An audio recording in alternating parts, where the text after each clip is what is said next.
Okay, so here's the deal. I watched game one, and if you are going to be this high-powered offense with the names like Leon Draisaitl and Connor McDavid and Nugent Hopkins and all the names and Zach Hyman, you got to get more than 16 shots on net.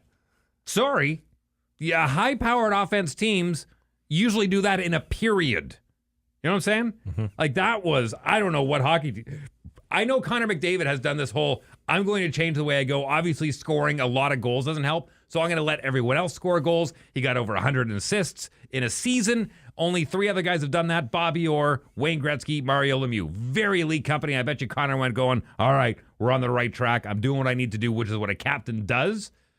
But holy man, that was not the team that we saw in the regular season. It's the goaltending. Oh, who's their guy? They know who it is, but it's the wrong guy. It's Grant Fuhr. They have had the wrong guy, the Oilers, and then it's so funny because I've said for the past, I'd say 5-6 years now, Oiler fans are starting to have that same kind of annoyance that Leaf fans have. You know what I mean? Where they just go, whoa. But at least they're winning series, though.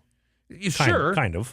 Still not getting to the dance, though. No. You know what I mean? And listen, a good hockey team and a lot of money, and they're actually almost closer to what the Leafs were back in the 90s where it was just the old boys club.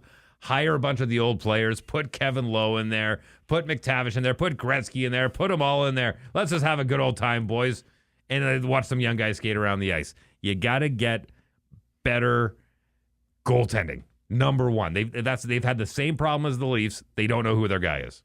It's so sad because Sportsnet did a feature on Stuart Skinner last week talking about his mental adversity, like his ability to battle through adversity and how mentally tough he is. Nothing phases him, and then boom, it gives him a 5 spot in 15 minutes. But I literally went to bed. I was watching the game. It was 4-1. I'm like, I'll just go to bed. They're going to win anyway. I wake up the next morning 5-4. I was like, what happened?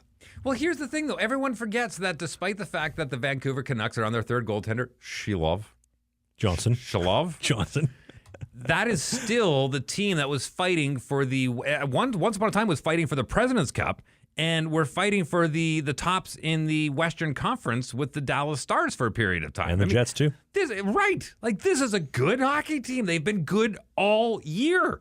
They went on a huge run, was it a 12 or 13 game run at one point in the season? This is a good hockey team. And they've been building over the past couple of years. They've beefed up their defense. This is a good hockey team. Well, they had Dwayne Rolson in 06 for good goaltending. I thought Dubnyk was pretty good in the early 2010s. They had Miller, they had Luongo, they had Schneider. I mean, they've had good goaltending for a couple decades now. Oh, sorry, I was talking about the Oilers. Oh, the Oilers. Sorry. Dwayne Rolson, 06, lights out. He was one injury away from winning him a cup in 06. Yeah, but didn't get one. He got injured. Yeah. And they had Ty Conklin and UC Markkinen just letting in softies left and right. Doesn't seem to be a problem for Vancouver. No. Dubnyk. Didn't seem to be a problem for the Las Vegas Golden Knights when they won the Stanley Cup last year. You know who's good? I know we disagree on this. Mike Smith, I think, is the best goalie they've had since Grant Fuhr. And still wasn't good enough. He won games, man. No, he didn't win games. The team in front of him won games. And when it came to him trying to to steal a game for the team, he couldn't get it done. I thought he stole a couple here and there. Maybe not like 2012 Mike Smith. Not when it mattered. Well, was he a good goaltender? Yes. But what I'm getting at, didn't get it done. He's a carpentry company in Kingston, Ontario now. Good for him. Shout out to Mike Smith. Well done. I want to be very careful how I choose my wording here because every NHL goalie is absolutely world class, right? Like you're a top 64 in the world for a specific reason. Mm-hmm. I mean, you have the guys like Craig Anderson where you're like, the guy doesn't look very good, but hey, Game 7 OT, 1 goal away from knocking out the Penguins to go to the Cup final. You have the Timmy Thomases, the Dominic Hassicks, even James Reimer, Manitoba, pride of Manitoba, James Reimer. Mm-hmm. Doesn't look pretty, but he gets it done. But then Stuart Skinner, I don't think he's an NHL caliber goalie. Well, he is the Achilles heel in the weakest link of the team. And again, it's not like the Oilers couldn't have made a move at the deadline. Just to back him up. They had options, like Stockton, right? They Jack had Campbell, options. Right? They had Campbell. I think they missed the boat on that one. I think they forgot going. Oh, geez, when's the trade deadline? Oh, were we gonna do anything about a goalie?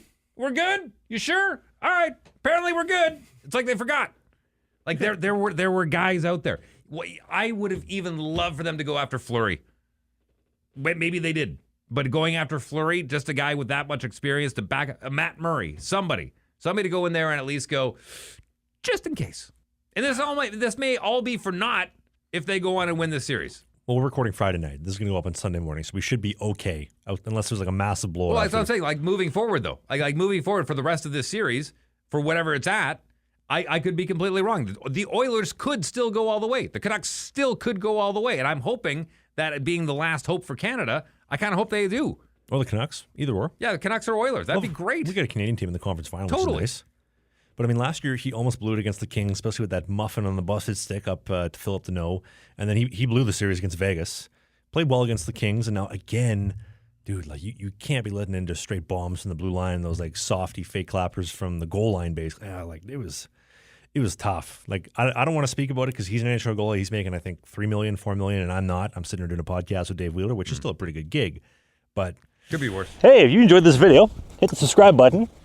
We do a new podcast every single Sunday during the season called Slinging the Biscuit. It is a non-mainstream hockey podcast, so we talk about my hockey career, the minor pros, Spain, the Fed, you name it, all the stuff that you won't hear in the mainstream news.